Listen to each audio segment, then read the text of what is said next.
In today's episode, we're along with Mike McDonald in the Alpha 8 High Roller Tournament at St. Kitts with a buy-in of $100,000. The blinds are $10,000 and $20,000 and an ante of $3,000. Mike raises from the button pre-flop with a king and 6 of diamonds. Philip Gruesome called from the big blind.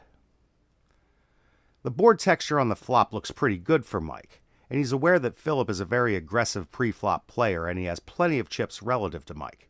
So if he has a hand that contains an ace or a pocket pair, he's likely to raise pre-flop.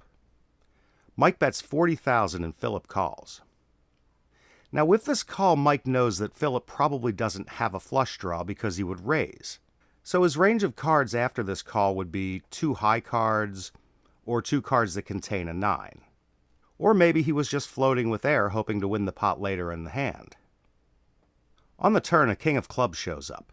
Philip checks and now Mike can easily check behind.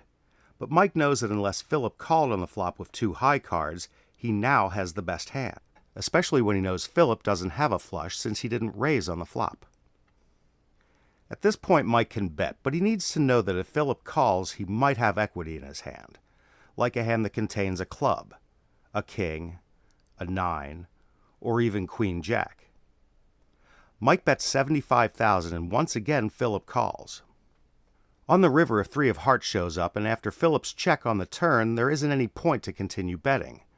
Because Philip won't call with just a 9 after a 3-barrel bet from Mike when an ace and king are on the board.